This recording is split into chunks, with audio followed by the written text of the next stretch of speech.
உண்மை நிறைந்த தேசமாய் எங்கள் தேசம் பரிமளிக்கட்டும். ஆண்டவரே, கர்த்தாவே, பொய் உதடுகள் கட்டப்பட்டு போகும்படியாக கர்த்தர் இரக்கம் பாராட்டும்படியாய் ஜெபிக்கிறோம். எங்கள் பிள்ளையுடைய வருமானங்கள் கர்த்தாவே அவள் கையிலே பெற்றுக் கொள்ள முடியாதபடி எந்த தேடங்களில் எதிர்தாவாய் செலவு பண்ணப்படுகிறதோ எல்லாவற்றையும் கர்த்தாவே சரி செய்து எங்கள் பிள்ளையுடைய வாழ்விலே உடைய வார்த்தை சொல்கிறது, உன் கைகளின் பிரயாசத்தை நீ சாப்பிடுவாய், உனக்கு பாக்கியம் நன்மை உண்டாக இருக்கும் என்று சொன்னேன். உங்களுடைய திவ்ய வாக்கின் பிரகாரம் எங்கள் பிள்ளைகளுக்கு கொடுத்து ஆசீர்வதிக்கும்படியாக ஜெபிக்கிறோம்.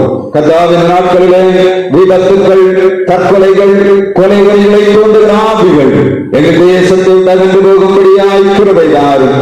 கர்த்தாவே, எங்கள் திருச்சபையிலே பக்தி நேற்று சங்கம், பெண்கள் சங்கம், திருமறை பள்ளி இவைகளை கர்த்தர் ஆசீர்வதிப்பீராக. நாங்கள் செய்கிற எல்லா முயற்சிகளிலும் உங்களுடைய ராஜ்யம் இந்த இடத்திலே விரிவாகும்படியாக கர்த்தர் இரக்கம் பாராட்டும்படியாய் ஜெபிக்கிறோம். அப்பா, இந்த நாளிலும் கர்த்தாவே எங்கள் செயற்குழு சங்கம் கர்த்தாவே ஆசீர்வதிப்பீராக. எல்லா காரியங்களுடைய கரங்களே தருகிறோம். நிறைவானவைகளை தாரும், குறைவானவைகளை நீக்கி போடும். அந்த சராசரங்களை படைத்து நகரத்தை மாளிகை செய்து ஒப்பந்த கரத்திலே எங்களை தாழ்த்தி ஒப்புக் கொடுக்கிறோம். இறைமைந்தனேசு கிறிஸ்து நாமத்தில் ஜெபிக்கிறோம் எங்கள் ஜீவனோட நல்ல பிதாவே, ஆமென்.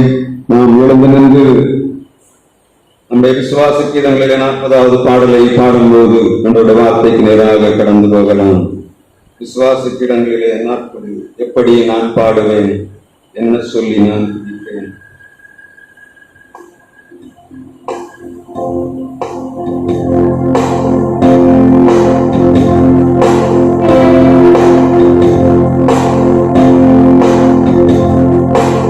எப்படி நான் பாடுவேன், என்ன சொல்லி நான்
பாடி ஆராதிக்கும்படியாக எங்களுக்கு சாக்கியம் தந்தீர். இது நேரத்திலும் உங்களுடைய வார்த்தையை கேட்கும்படியாக நாங்கள் வந்திருக்கிறோம். பேசுகிற நீங்கள் அல்ல, கர்த்தருடைய ஆவியானவரே பேசுகிறான் சொன்ன வார்த்தையின் பிரகாரம் கர்த்தர் பேசுவீராக. இந்த 6ஆம் மாதத்திலும் உங்களுடைய பிள்ளைகளாக நாங்கள் பெற்றுக் கொள்ள வேண்டிய நிறைவான ஆசீர்வாதத்தை நம்முடைய பிதாவாகிய தேவனாலும் குமாரனாகிய இயேசு கிறிஸ்துவினாலும் பரிசுத்த ஆவியினாலும் உங்களுக்கு கிருபையும் சமாதானமும் உண்டாவதாக. இந்த 6வது மாதம் நம்முடைய வருடத்தின் பாதியை நாம் கடந்து விட்டோம். கடந்த நாட்களிலே நாம் பெற்றுக்கொண்ட ஆசீர்வாதங்கள், ஆண்டவருடைய சமூகத்திலே வைத்த அநேக காரியங்களுக்கு ஆண்டவர் பதில் செய்திருக்கிறார். அநேக காரியங்களை இன்னும் நிறைவேற்ற முடியாதபடி வைத்திருக்கிறார். ஆனால் இன்னும் நாம் ஆண்டவரிடத்தில் கேட்டு பெற்றுக் கொள்ள வேண்டிய ஆசீர்வாதங்கள் அநேகம் உண்டு. நாம் இன்றைக்கு வாசித்த பாடத்திலே அப்போஸ்தலர் 5ஆம் அதிகாரம் 1ஆம் வசனத்தை ஒருவர் வாசிக்கலாம். நாம் இந்த நாட்களிலே ஆண்டவர் வீட்டிற்கு தரமேறி போய் பரலோகத்துக்கு போய் பரிசுத்த ஆவியை அனுப்பினார். அதன் மூலமாக பெற்றுக்கொண்ட ஆசீர்வாதங்களை திருச்சபை வளர்ச்சிக்கு தேவையான ஆலோசனைகளை ஆண்டவர் கொடுத்துக் கொண்டு வருகிறார். இந்த நாளிலே அதன் தொடர்ச்சியாக ஒரு சில காரியங்களை கொடுக்கும்படியாக ஆண்டவருடைய ஏவினபடியினாலே இன்றைக்கு நான் உங்களுக்கு இந்த செய்தியை கொடுக்கும்படியாக விரும்புகிறேன். வாசிக்கலாம். அப்போஸ்தலர் 5ஆம் அதிகாரம் 1ஆம் வசனம்.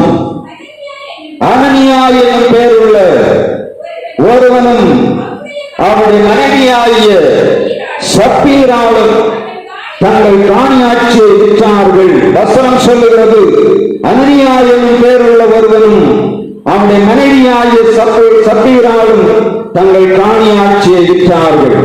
ஏன் அந்த வார்த்தை ஆண்டவர் ஆரம்பித்தார் என்று சொல்லி எனக்கு சரியான விளக்கம் கிடைக்கவில்லை. அப்போஸ்தலருடைய காலங்களிலே ஆண்டவர் அதிசயங்களை செய்தார் என்பதை எல்லாரும் சொல்லுகிறோம். ஆனால் அந்த இடத்திலே ஒரு எதிரடையான காரியம் நடப்பதை அப்போஸ்தலர் 5ஆம் அதிகாரம் 1ஆம் வசனம் எழுதுகிறது. ஏன் அது எழுதப்பட்டிருக்கிறது என்பதை நான் திரும்ப திரும்ப தேடி பார்க்கும் போதுதான் அப்போஸ்தலர் 5ஆம் அதிகாரம் 1ஆம் வசனம் மற்ற அதிகாரங்கள் ஆரம்பிப்பது போல நேரடியாக ஆரம்பிக்கவில்லை. ஆங்கிலத்தில் எடுத்து பார்த்தா அவங்களுக்கு தெரியும். ஆங்கில வேதாகமத்தை எடுத்து பார்த்தேன், அப்பொழுதுதான் கண்டுபிடித்தேன் அது எப்படி ஆரம்பிக்கிறது. பட் என்று ஆரம்பிக்கிறது. பட் என்று சொல்லக்கூடிய வார்த்தையிலே அந்த வேதம் ஆரம்பிக்கிறது. இங்கிலீஷ் வேதம் கொண்டு வந்துறீங்களா? எல்லாரும் இங்கிலீஷ் வேதம் தானே படிக்கிறீங்க. அடுத்த வாரத்தில் எல்லாரும் இங்கிலீஷ் தமிழ் பைபிள் கையில் இருக்கும். சரியா? எல்லாம் வாங்குறீங்க. உங்க அம்மா அப்பாட்ட சொல்லி இங்கிலீஷ் மீடியம் படிக்கிறோம், வேதத்துல இங்கிலீஷும் படிக்கணும். சரிதானே? எல்லாரும் அடுத்த வாரம் வரும்போது இங்கிலீஷ் தமிழ் பைபிள் கேட்டு வாங்கி கொடுக்கணும். சரியா? அப்பா அம்மாட்ட சொல்லணும், இங்கிலீஷ் ஒரு பக்கம் இருக்கு, தமிழ் ஒரு பக்கம் இருக்கு. ஒரு பெருசா தான் இருக்கும், கொண்டு வரலாம், தப்பு இல்லை. அப்படிதானே?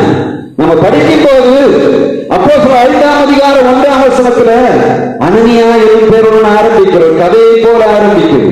ஆனா 4ஆம் அதிகாரம் 17ஆம் வசனத்தை படித்து பார்த்ததுதான் அதுல தொடர்ச்சி சொல்லப்படுகிறது. எனக்கு பெரிய அதிசயமா போச்சு. இத்தனை வருடங்களும் நான் இந்த வசனத்தை படித்து வைக்கிறேன். ஆனால் இன்றைக்கு இந்த செய்தியானவர் வாரத்தில் எங்களுக்கு கொடுக்க வேண்டும் என்று சொன்ன போதுதான் அந்த வார்த்தை மிக தெளிவாக வாசிங்க.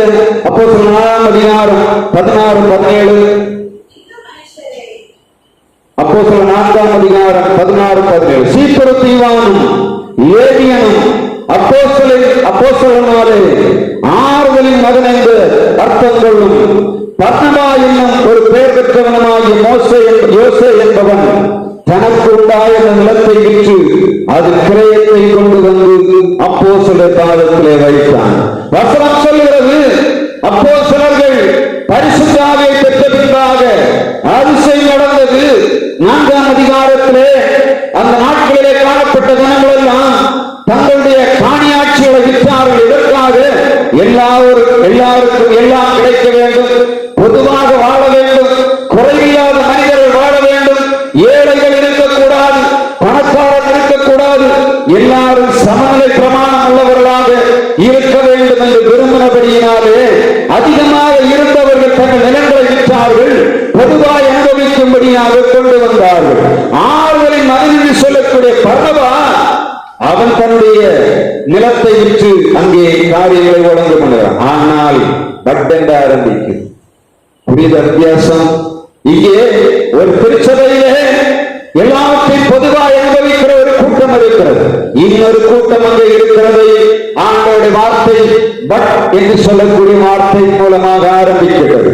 ஆனால் இங்கே அனனியா சபீரா என்று சொல்லக்கூடிய இருவர் இருந்தார்கள். அவர்கள் செய்த வேலை எழுதப்படுகிறது.